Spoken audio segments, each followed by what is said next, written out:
Hello, I'm Mitch Stargrove, and I'm here with our first presentation. This is Manifesting Ma'at, Creating Healthy Futures in Alignment with Gaia.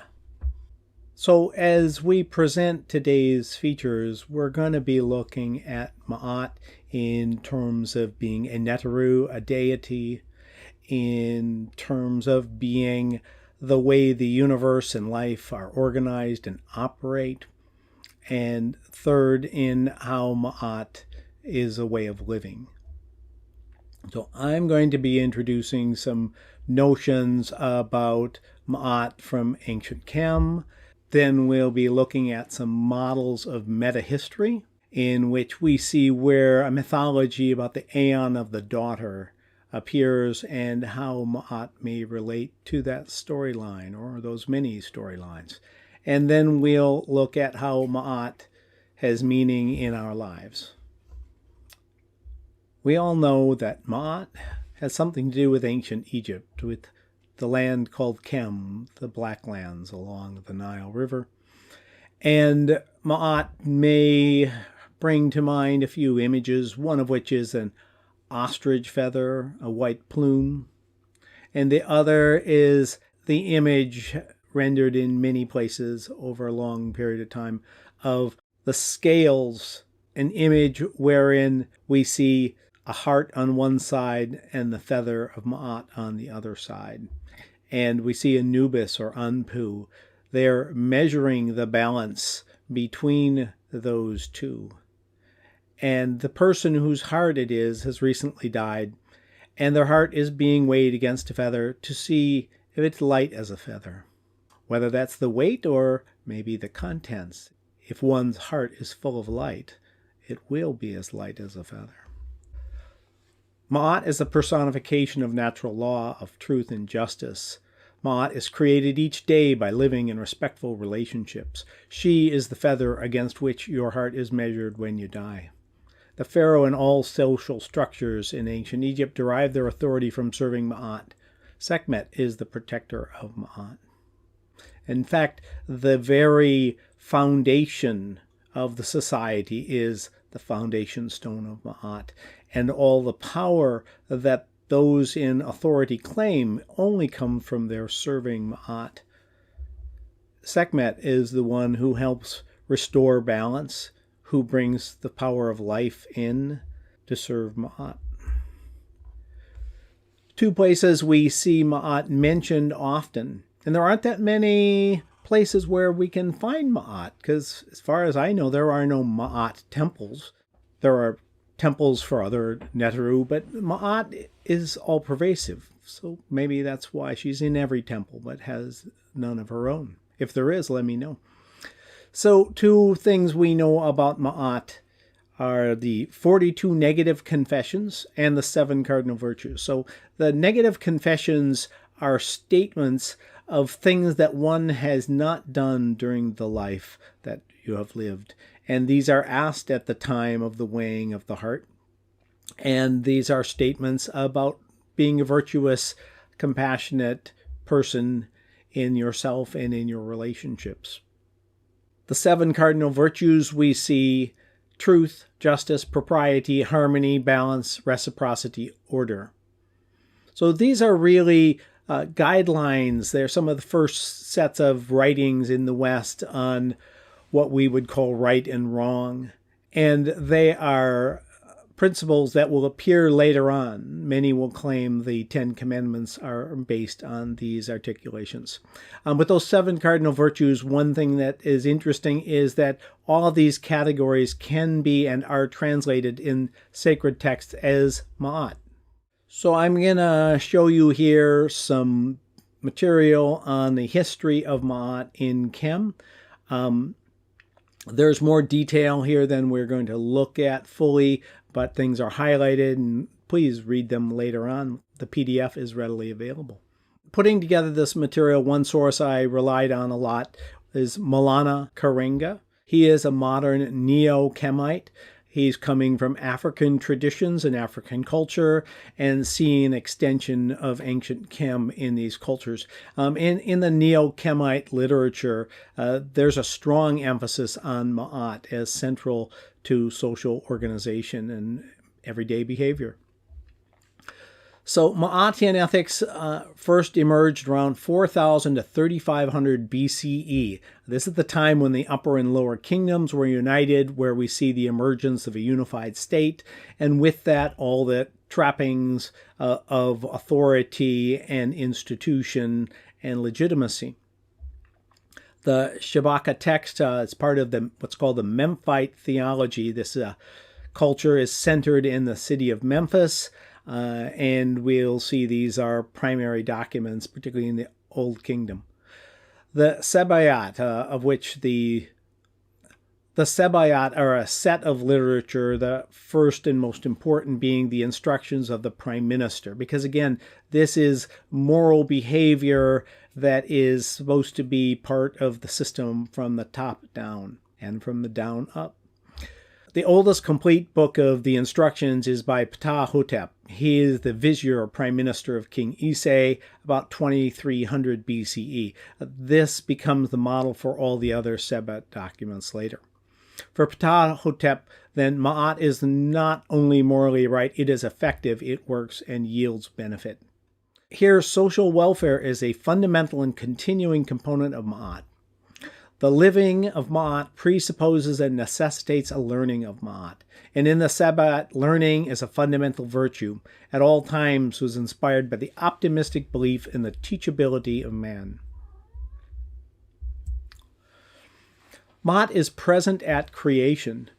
Ma'at is order, as in natural order, as in the process of emergence, the essence of existence. So, coming directly out of creation, Ma'at is inherently healthy and well-proportioned, dynamic in its relationships. When Ma'at isn't taken care of through our direct action internally and in relationship, what emerges is called isfet. This is untruth, falsehood, disorder, sometimes called chaos.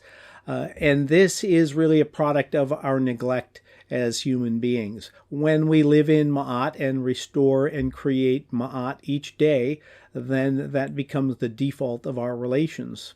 The Shabaka text is considered the earliest known discussion of right and wrong in the history of man.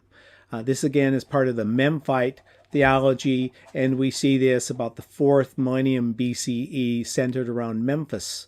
In that time, Ptah, Sekhmet, and Nefertum were primary focuses of the religious and political institutions. Central to the ethical corpus of the Ma'atian literature is this set of instructions.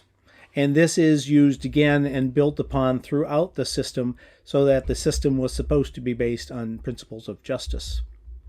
Now, Karenga talks about Ma'atian philosophical anthropology, and there's a few points here that are really valuable in restructuring our view of humanity and what Ma'at means. Humans are in the image of God. So what this really means is that humanity is an expression of Ra, of the sun itself, of the life source. And as such, we as humans are essentially good, being in the likeness of deity. So when this is the way life comes about, there is no need for one to become transformed through some external experience or authority. You don't need to be converted, saved, experience moksha, be redeemed, because in fact, you are already in the image of God, and your imperative is to manifest that imperative for perfectibility. This view of the world stands in stark contrast to many of the doctrines we see coming out of the Judeo-Christian tradition, or even, some might say, characteristic of the age of Osiris or the Piscean age. Ma'at, the self-actualization of humans, is only achieved in relation with others. So Ma'at is a social and a personal task. It's a living practice. not just a set of ethics about contemplation and personal ethics, but about the imperative to create and maintain just society. So this back and forth between the ideal and the practical is central to Ma'at. And relationships are the particular context in which humans realize themselves and assist others in self-realization and growth. Here we see two principles, service, wenut, and love, merut. So in actualizing ourselves, our nature is to work with others in their self-realization and growth. The I and the we aligning here. So this element of service and love is key, and in all behavior, this is described as a path of life. So just to reiterate, two key points. First is the assumption of a shared nature with deity ontologically and morally through Ma'at. And in this is the ontological potential of perfectibility for the human person through the pursuit of fundamental values. Second is that cultivation through righteous behavior is the ultimate goal and therefore is achieved in relation with others. That is to say, one becomes a person in community. Now, in being this person in community, we are acting in the role of the cultivated human, and in this system, this is called the Geruma. This is the person who is self-mastered, whose whole character is infused with Ma'at. The two words involved are Geru, which means silent, self-mastered, self-controlled, and Ma, true, righteous. So this person is a cultivated being who's realized themselves. As such, this is the exemplar of the human, and in fact considered to be our default evolutionary path with cultivation and healthy relationship. In this beautiful picture on the right, we see Seshet with her beautiful galactic antennae, and we see Tahuti there, the two that bring wisdom, that help articulate it, and it looks like we may have a sycamore tree there in the middle. The best and shortest road toward knowledge of truth is nature. That proverb really shows us how what we consider in modern language nature, I doubt this is an accurate translation actually, but what we consider nature with a capital N is really how Ma'at expresses itself, particularly in the world that we live in. And that in living in this world, observing how nature works shows us how we can live best. In looking at how humans can live self-realized in community, one question arises is that of the fall. The mythology that humanity somehow has suffered from its bad choices. Some might say fell, some might say jumped from its choices to go into experience of duality. And with that duality is a fall in which the material plane is somehow lesser than or even evil in relationship to the more exalted subtle planes. This bifurcation has really contributed to our necessity to recover from a lot of collective trauma and to learn what we can from the world we have created to bring forth a healthy future. We have here a drawing from Pierre Teilhard de Chardin that shows a process of archaic humans going through a process of separation from nature, and then a shift point, and then a reintegration with nature. And as we know, these two factors are moving and are occurring in different places at different rates and at different phases. But this movement toward a global culture with its diversity and with its practice of respect, we see the emergence of a new culture in alignment with Gaia. So I'm going to show you a few models and see how those relate to Ma'at, and then we'll see what we can do with those models. Sri Aurobindo, known for radiating, for meditating, for writing poetry and profound essays, he is someone in the early and mid 20th century who is bringing forth a vision of humanity evolving. In fact, talking about how mutation within the cells can be part of that plan. If there is to be a future, it will wear the crown of feminine design.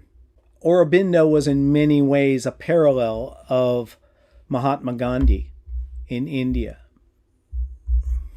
This is Jean Gebser. He lived in Switzerland. He was a historian, philosopher, poet, writer.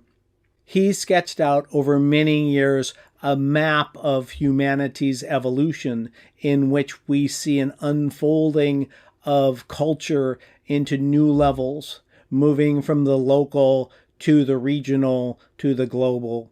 And he lays out in this scheme how language and communication, the form of thinking, and the cultural, socioeconomic structures all reflect these different stages. He introduced, along with Aurobindo, who were in communication and collaboration, the use of the word integral. This has later been used by William Irwin Thompson in his very accessible renditions of Gebser and by Ken Wilber. Gebser said, "Origin is ever present. It is not a beginning, since all beginning is bound to time, and the present is not the mere now, today, or the moment. It is not a time division, rather an achievement of wholeness, and this always original. Whoever is able to bring to effectiveness and reality the wholeness of origin and the present to make it concrete, as opposed to it remaining abstract, he overcomes beginnings and ends and the mere current time." The ever-present origin is one of his major works. "For all the stars flow through your veins." Another individual in the mid-20th century who was talking about these types of concepts is a Jesuit priest named Pierre Teilhard de Chardin. He spoke of human evolution moving toward a place called the Omega Point, at which humanity will have matured. He named the structure that was emerging through humanity's global presence as the noosphere. Quote, "Today, something is happening to the whole structure of human consciousness. A fresh kind of life is starting. Driven by the forces of love, the fragments of the world are seeking each other, so that the world may come into being." And here's a map from one of his books, The Phenomenon of Man, and it shows this increasing complexity of life through history, the emergence of consciousness, and then we see humanity reaching a point where it can sink into collapse and dispersion, or love energy, what he calls the unifying force of love energy, will enable human planetization and a convergence to Omega in what he calls a mega synthesis. When we look at history, we hear of a time where individuals rose from their groups and became fully actualized, aware, present. These individuals, Jesus, Lao Tzu, Buddha, others, arose from the group as individuated awarenesses embodied, and they were pioneers of human evolution. Over time, more and more individuals have become aware and embodied. And what we are seeing now is, if there's going to be a time of great transformation, the old model of the individual who's the Messiah or the Guru is no longer going to be the form of human change. Instead, you and your friends are the Gurus. Community is the form, collectivity is the plane of new humanity emerging. Thich Nhat Hanh, a Theravadan Buddhist from Vietnam, said, "The next Buddha will not take the form of an individual. The next Buddha may take the form of a community practicing understanding and loving kindness, a community practicing mindful living. This may be the most important thing we can do for the survival of the earth." So those are some views of meta-history from various angles. One could also look at Rudolf Steiner and his foretelling of a time of the age of Sophia, who he subtitles The New Isis with an NU. And we can find these stories in many other places in the Western Hemisphere, Mayan, Aztec, Incan prophecies. We can find many versions of this story of humanity coming of age. But what we're going to look here now is a particular set of places where Ma'at is brought into this story of meta-history. When one hears the word aeon, or an aeon of somebody, probably the first instance one might remember about this is a fellow named Aleister Crowley. In his system called Thelema, he declared that the Aeon of Horus began in 1904. And my understanding is that he underwent a process that others have participated in different times of what does one see on the subtle planes at the dawn of spring of each year. And for an extended period of time, possibly 2,000 years, at dawn on spring equinox of the new year, what we see on the horizon is the god Osiris. And this story is based on the notion that in 1904 there was a changing of the gods, and that on the spring equinox, Horus appeared in his throne on the eastern horizon. Nice image. 1904. If we think about 1904 and the 20th century, we see a big shift in humanity's behavior and relationship to the planet. Noticeably, in 1905, Einstein published a key paper describing the interchangeable aspect of mass and energy. We're starting to see how Kether is in Malkuth and Malkuth in Kether. Air flight, Hawk, Horus, flying rockets, electronic media, nuclear technologies, global movement, the dissolution of old cultures, and the reemergence of something yet unknown. Alongside deriving from and sometimes moving beyond the standard model of Orthodox Thelema, we see some other storylines. And these are all people that I came to know in the 1980s, and many have been long-term cohorts. The Horus Mont Lodge, HML, the Ordo Adeptorum Invisiblum, the OAI, and the British Journal of Ma'at People in England. We have many communities of practice that have created their own understandings of this magical tradition, that have been transmuting it, carrying it forward. And we're going to look at some of their storylines, particularly the storyline about the Aeon of Ma'at and or the Aeon of the Daughter.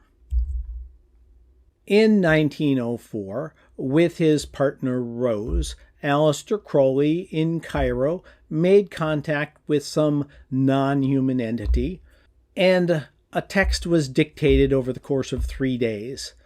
When this text was first named, the name was Liber L, with a single letter L. Later, we will see the name changed to Liber A-L, Liber Al Velegas, the Book of the Law.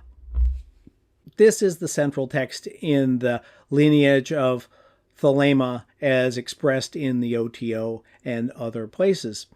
Here we see Crowley in his ceremonial garb, standing next to his magician table with tools and a Stele of Revealing, a document that triggered his encounter with this non-human entity who spoke with him and Rose 3 days.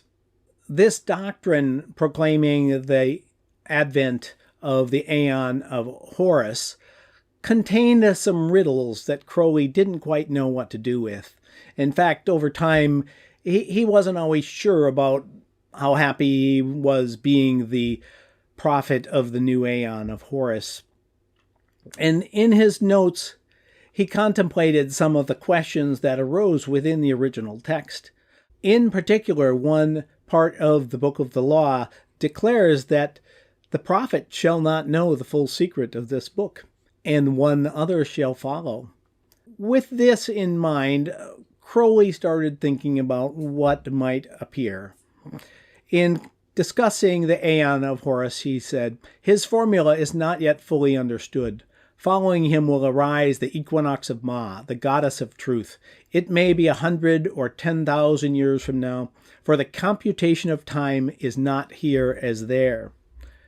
So he's saying in 1904, the Aeon of Horus is starting, and he's acting under this relatively mechanistic 2,000-year formula, at least sometimes.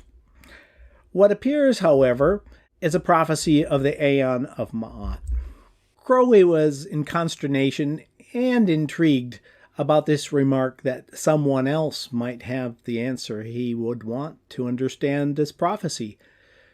He set out to look among his students and his magical circles, and someone appeared, someone who would prophesy that the Aeon of Ma'at would begin in 1947.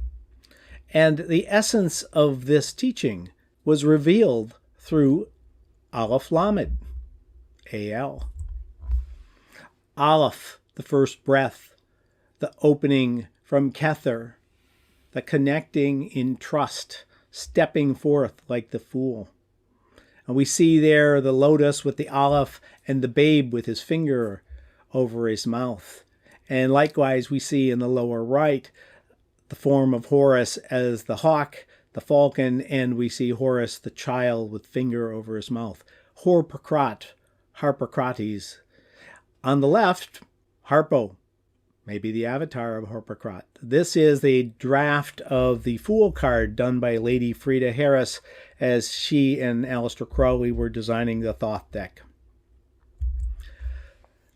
Lamed, there's the character Lamed, below a picture of Ma'at, a relief from a wall in Egypt, and we can see there her feather.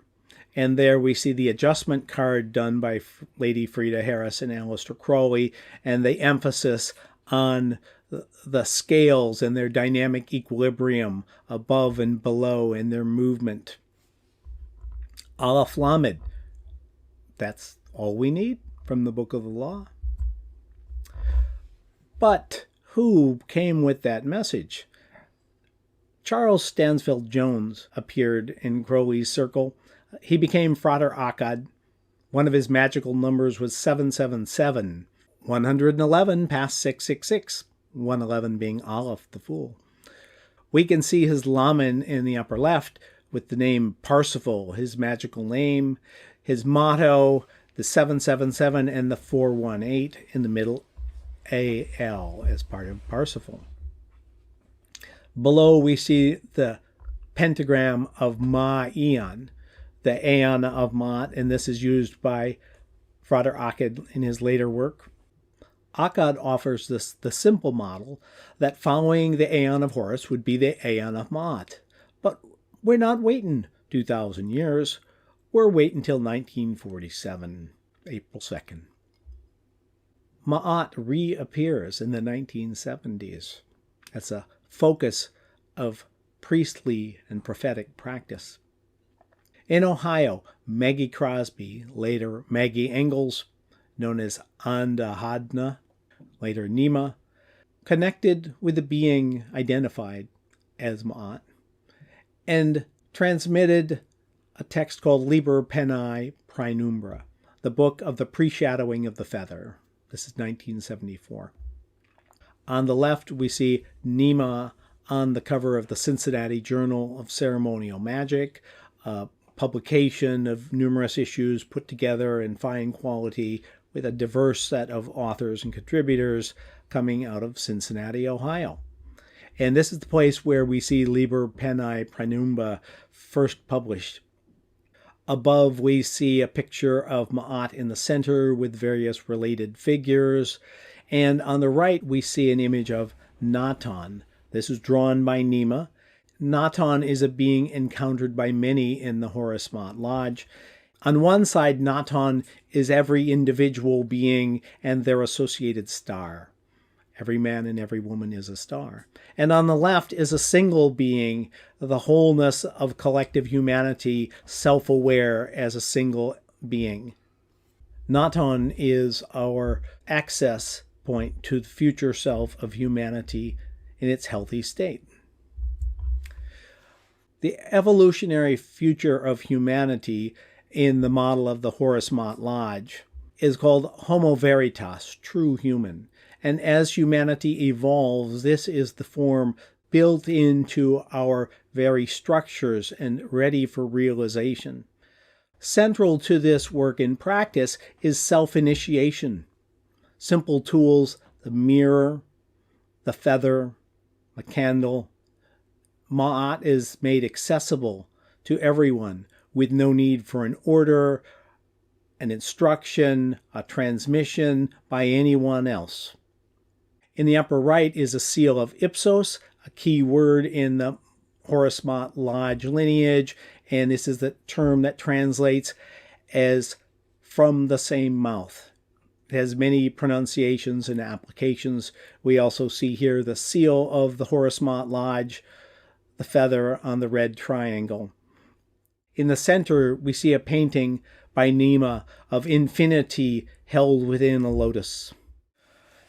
Within the system of Nema and the Horus Mott Lodge, what is set up is a 6-part aeonic system, and it's laid out here. Basically, we have a beginning, 4 stages, and an ending, and each one of them has an aeon name, a social type, a god form, a tool, magical act, symbol, and various practices. In this system, as you'll see, the father, mother, son, daughter model is present, and Horus is the son, and Ma'at the daughter, and each of these systems corresponds to a set of practices. The point of this as a tool of understanding is that when we're in the center, we access all of the aeons and the past and the future.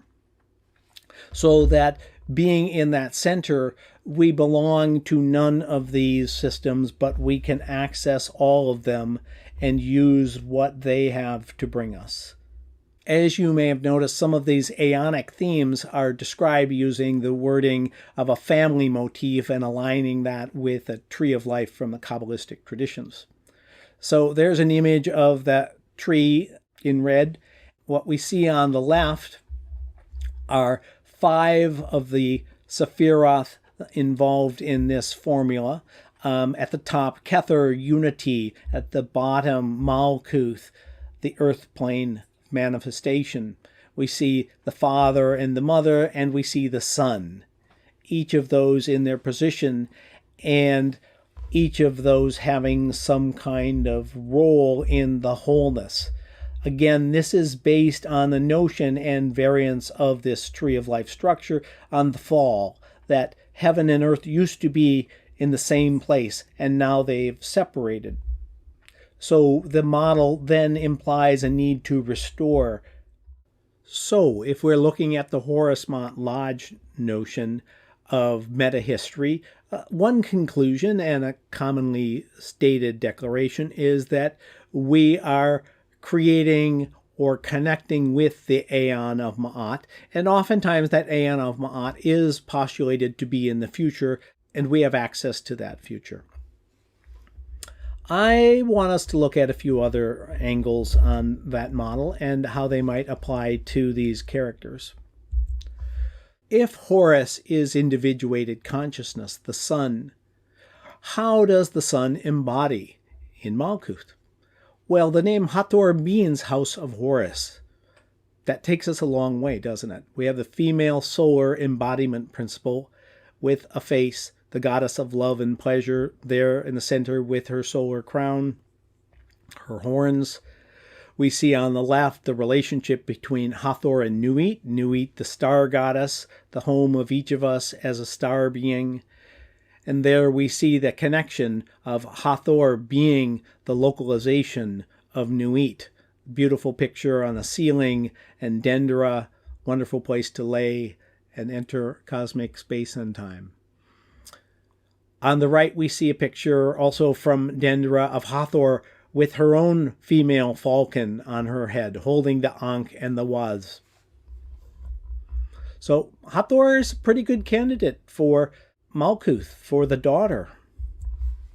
Now, another approach is using the Age of Aquarius model. So within this, a theory is that every 2,000 years there's a dominant storyline, and that is articulated by the signs of the zodiac, and implied in that with each sign is its opposite sign. And this is associated with the phenomenon that there's a slight shift each year between the zodiacal position objectively and subjectively. Within this system of 2,000-year segments, roughly, what we've seen is the pattern of Pisces in the heavens and Virgo on the earth. We know what that's been like. The Aeon of Osiris, some would say. What we see in that process moving forward is the time of the Age of Aquarius, much vaunted, much awaited. And what sign is opposite Aquarius? It's Leo. So if we have Aquarius as the hawk in the sky, Aquarius being an air sign, and Aquarius dealing with human liberation and visionary potential in humanity, then what's opposite? How is that applied on Earth? Leo in the feminine.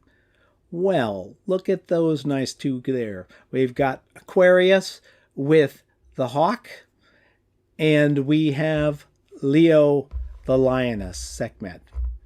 This might indicate that, again, the solar feminine in Egyptian mythology, one key form is Sekhmet. So Sekhmet could be the daughter. Both of these characters, Sekhmet and Ba'ast, are considered the female sun embodied. We see on the left a picture from Cairo outside the Old National Museum, where Sekhmet statue has two cats. And we see on the right the picture of Sekhmet from Abydos, the temple of Seti I, and there she has her solar crown. In overview, if we're looking at the notion of Horus being the sun, and who would his consort be, or his other manifestation form, would be one of these solar feminine goddess, Sekhmet, Bast, Hathor. In all of these storylines, we see some variation of the aeon of the child, of humanity growing up. If we're all children of the gods, what will happen when we grow up? Will we not also be gods? In this mythology of Sekhmet, we do see the presence of Nefertem. There on the left, we see her son Nefertem, Sekhmet giving him the keys to life. He is the blue lotus, actually a lily. He is the perfected being. He is the embodiment of Ma'at. And there on the bottom, we see you all celebrating with a little blue lotus drink, probably some kind of entheogen, intoxicant, altered state, and experiential ceremonial usage. On the right, we see a curious picture, might bring it all together. We see Sekhmet with Harpocrat, nursing Harpocrat from Elephantine Island. The aeon of the child means the embodiment of Ma'at. Kether is in Malkuth. We just forgot. We are experiencing the restoration from the illusion of separation. There's no need for redemption. Life was perfectible in the first place. We're moving into post-binary perceptions and spectral embodiment, overcoming the false duality that heaven and earth are separate, especially that they are in an antagonistic relationship. If the daughter in Malkuth comes forth, she will come in the 10,000 forms, as each is true to itself. As the daughter expresses itself in Malkuth, what we see is the 10,000 forms recover their divinity. See, each is true to itself. There is no separation. Malkuth is divine. One form where we can see this is Hathor, the house of Horus, the embodiment of consciousness, the love, the sensuality, the music, the dance, the ecstasy. So in this Neo-Egyptian approach to describing this historical pattern. The Anna, the daughter, could be characterized as Hathor or Sekhmet, but the key is solar feminine embodied awareness. As we reunite heaven and earth, we reveal ourselves as the star children of Gaia. When I look at these various models, what I see from a perspective of meta-history is a set of themes that coalesce in a pattern that we'll see here. Initially, humans identify themselves as part of nature, of a place, of the locale in which they live. This they call the land. Humans organize and identify themselves as members of a band, a clan, a tribe, each wearing the mask of the roles they play. These are the people. Over time, individuals emerge from the group as exemplars of individuated consciousness. The I steps forth, the sun, the bright one. Consciousness among humans flourishes as we apply it in our lives. And over time, more and more humans identify as embodied, individuated consciousness in alignment with this planet. We see the flowering of Gaia, the daughter, the return, the time of healing. And yet, we are all of these. We are connected to the land of our blood and our bones, of the place where we live. We are part of the we at many levels. Each of us is an I, the one behind the masks, the true self, the center of our own solar systems, bold as a sun, humble as a star. Over time, more and more individuals evolve. They become embodied, individuated consciousness, the line with this planet. We see the flowering of Gaia. The daughter has arrived. Each of these occurs simultaneously. We can step into each. We can be above and include each. So at that point, we're identifying integrally. We're recognizing ourselves and we're recognize our relationships. And to know that we are whole in relationship. Layers of existence. Does Ma'at fit into a model of time as we think of it historically? I really see that what we come to with Ma'at is an element of timelessness. Ma'at is not just in the future. Ma'at didn't just start in 1947. Ma'at is ever present. And when we access that presence, we can access the past, the present, the future. Hence, when we connect with the future aeons, Ma'at is our connection pathway. She isn't necessarily the future. She is how we connect with the future. So here, Ma'at is, as she has been known throughout time, timeless. She is an eternal presence. She opens into all aeons, subjective and objective, mythic and historical. When we connect with the future ones, we pass through Ma'at as a trans-dimensional gateway. She is no more the future than she is the past. Ma'at can be elusive, more of a verb than a noun. Not a thing within the system or even the system itself, but the dynamic equilibrating being of becoming. Ma'at can feel like a hummingbird beyond space and time, the still point ever moving, equilibrating in infinite planes through networks of relationships, dynamic and polyvalent, pervasive and ever present. She is the coherent self-organizing activity of living beings interrelating within layers of ecosystems across time. Ma'at interconnects all times as places, transcends and interpenetrates all aeons, historically, temporally, and perceptually. Ma'at is always here and now, within, between, and among each and all. Living in Ma'at, one accesses the me, the I, and the we, aligned in all levels of organization, rooting in the past, connecting with the future, and manifesting in the here and now. The aeon of the daughter arrives in our lives when we embody ourself in awareness, in the dynamic equilibrium of respectful, interdependent relationships through time. Why would we expect the manifestation of Malkuth to appear in any single fixed form? Malkuth is characterized by variety, by diversity, by manifestation. Each of these is Ma'at. Each of these is the daughter expressing itself through time, in each place, through each of us.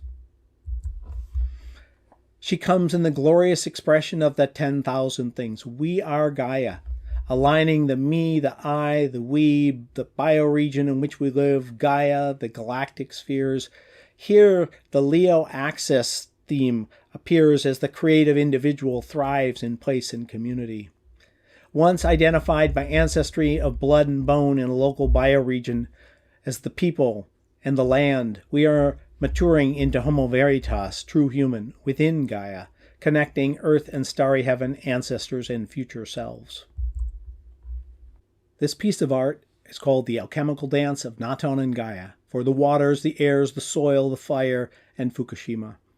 Sean Woodward put it together after we related to him a working we are engaged in, where humanity as Naton arose at the scale of Gaia in a one-to-one relationship to transmute Fukushima from disaster to opportunity through alchemy. How do we live Ma'at? What do these prophecies mean and these principles provide us with for living on a daily basis? Ma'at is eminently ideal and wholly practical.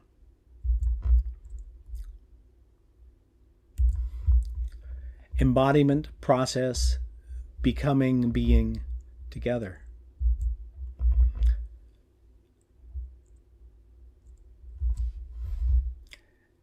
Mahatma Gandhi said in many places a phrase essentially, you never have ends, you only have means. And this is about the alignment between our methods and our goals, and how we never actually have the goals. All we have is the becoming, the engagement, the creating.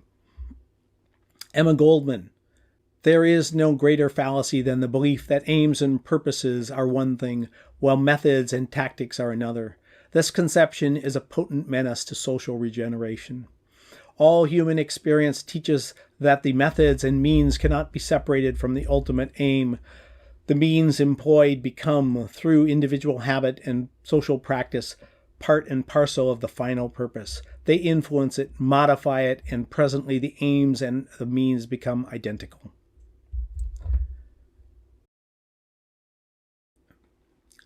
If heaven and earth are reuniting, we have to ask, how were they ever separated? Maybe they weren't.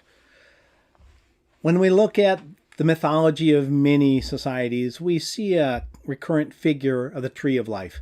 And here we see humanity, arms above, connecting with the heavens, the starry sky, the realm of energy, the unformed, the no thing. And below, connecting by roots to matter, to mother, to the past. And in the center, we see the realm of relationships, where communication, information, interaction create patterns of relationship. This is the full human. Here's a beautiful picture from Dion Fortune of the Kabbalistic Tree of Life. And I always love this picture because it shows that the Tree of Life is not out there. It is us standing with our heads in the heavens and our feet on the earth, and each part of our body associates with some aspect of the tree. Again, Pierre Teilhard de Chardin. The sphere is the expression of the aperspectival world. Aperspectivity is the variation, the awareing in truth of the whole and consequently of its spiritual manifestation, the diaphanon, inasmuch as the whole is perceptible only as a transparency, wherein origin, also containing the entire future, is time-free present. To attain this consciously without abandoning the earlier consciousness structures is to overcome rationality in favor of irrationality and to break forth from mentality into diaphaneity. So if humans are made and all living systems are made as spheres, really these living spheres come in the form of a torus. They have a toroidal pattern of activity. We see space, the future above, time, past below, and the directional orientation as life flows through wherever you are. Each being, this focus of life moving through. And intriguingly, in the center of the torus is emptiness. Here in the center now.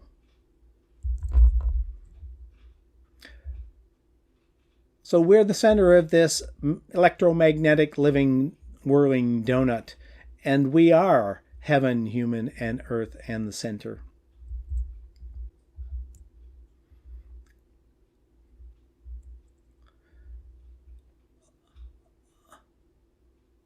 Descending from heaven, ascending from matter, organizing from the center.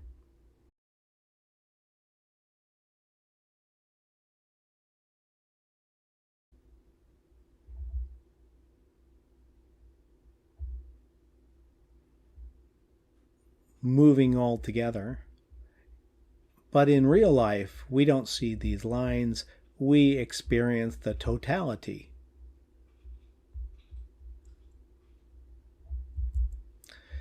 Even the Earth has a toroid structure magnetically. Interestingly, when we look at the torus from above, we see the classic symbol of the sun, the point, and the circumference together. Concentric circles have been used as images for humanity's relationship to the universe for a long time. When we look at it in terms of modern biology and ecosystems, we see that there are really many ways in which we can identify ourselves. There's sort of layers of nested systems of organization within living organisms. So we go from the level of the molecules to the crystalline matrix to the cells, the psychosomatic network, the organs, the body systems, the metasystems of the physiology of each being, and the somatic field. Here, really, this is what we tend to think of as the individual, the body-mind being, localized, embodied. This is one way we would say I, sort of into that aspect. But around, we're equally identified with our family, with our community. In the model of modern biology and ecosystems, we can look at the nested systems that exhibit themselves in the language of systems theory, ecology, and biology. We can see that each living being is organized in nested systems. These living spheres show that we live on many domains, and we could call each one of these a level of who am I.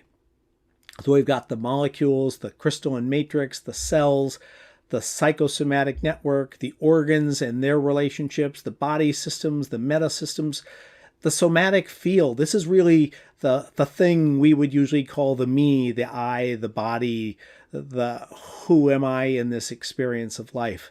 But beyond that, likewise, we have our circle of intimates, our family, our clan, our community. We have the place in which we live.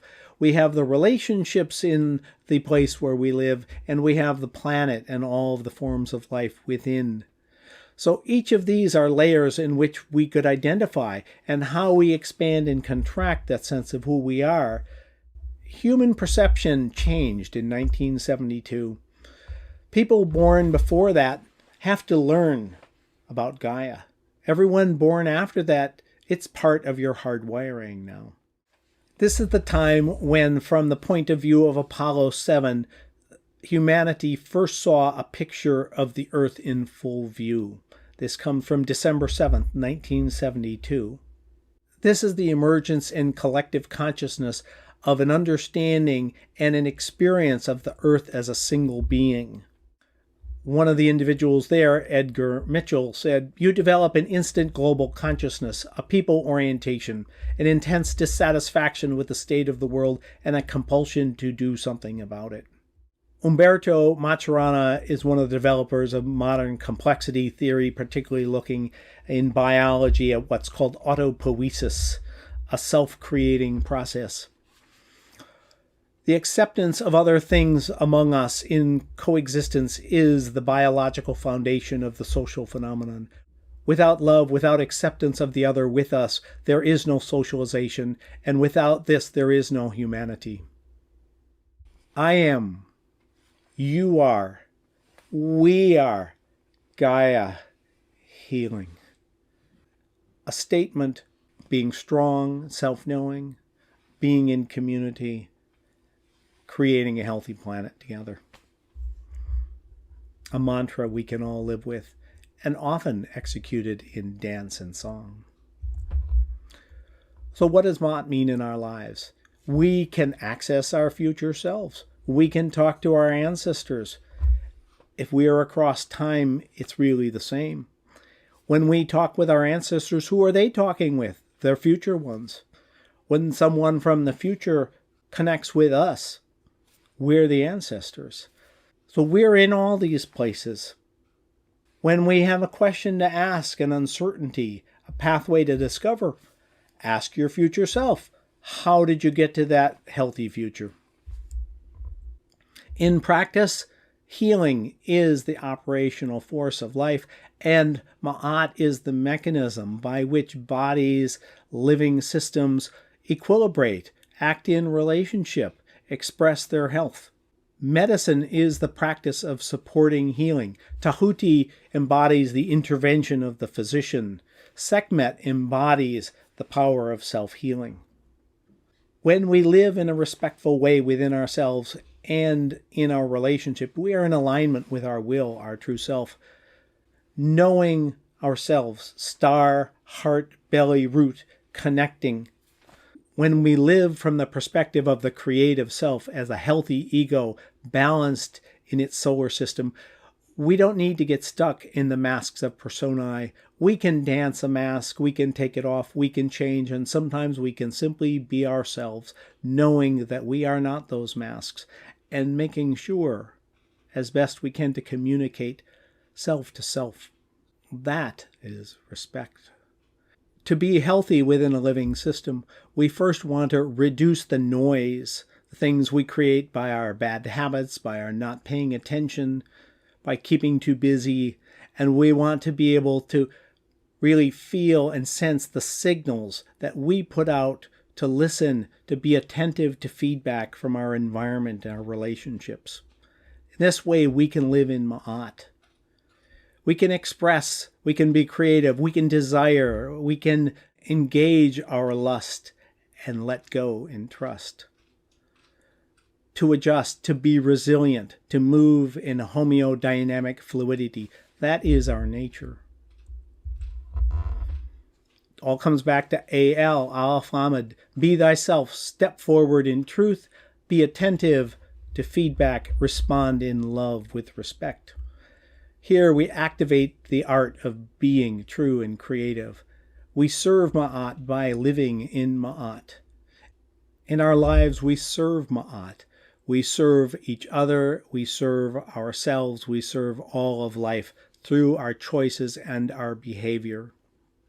In my professional practice as a physician, I work with Sekhmet as the embodiment of self-healing and bring medicine to support that self-healing, to help each person be true to themselves, to be strong and to be respectful. Living in Ma'at guides life's power. Lori and I practice what we call person-centered collaborative care, using explicitly Ma'atian principles. Two questions I often ask myself and others really relate to the issue of, if there's this ideal future, how are we going to get there? What are we waiting for? And my question really, first of all, is how much of this future aeon, this new aeon of Ma'at even, are we already living? Have we already been creating? Is part of our nature and we never stop doing? How do we relate to our family and our friends? How do we treat others we don't know? all the practical aspects of everyday life. How do we grow food?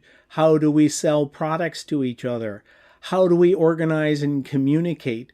How do we transport ourselves? Let's look at each day in our current life and recognize how much of that healthy future we have already created in our own lives and in our communities.